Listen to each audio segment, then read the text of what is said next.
Mapayapa ako at nasisiyahan, tulad niyong sanggol sa bisig ni inay. May mga gabi na pagod na ang katawan, pero ayaw pa ring tumigil ng isip. Habang tahimik na ang paligid, lalo namang lumalakas ang ingay ng ating mga iniisip, mga bayarin, kinabukasan ng pamilya, mga problemang wala pang kasagutan, at mga pasaning hindi naman natin kayang dalhin mag-isa. Minsan, mas nakakapagod pa ang sobrang pag-iisip kaysa sa buong araw na trabaho. Sa Psalm 131, nagsalita si David hindi bilang isang makapangyarihang hari, kundi bilang isang taong natutong magpahinga sa Diyos. Hindi niya pinilit unawain ang lahat o hanapan agad ng sagot ang bawat sitwasyon.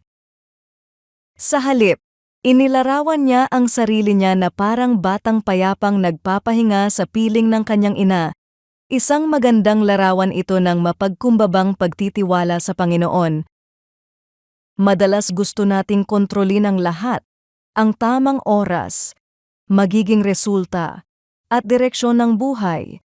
Ngunit hindi tayo tinawag ng Diyos upang pasanin ang mga bagay na Siya lamang ang may hawak.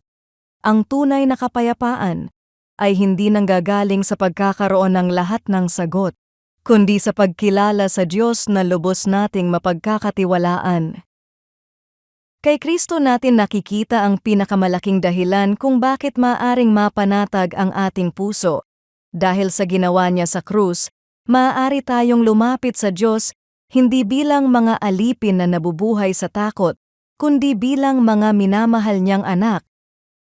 Hindi man tahimik ang mundo, pero maaaring maging mapayapa ang puso na nagtitiwala sa Diyos. Panginoon, patahimikin mo ang puso kong madalas puno ng pag-aalala at takot. Turuan mo akong magtiwala sa iyong karunungan kaysa sa sarili kong kakayahan.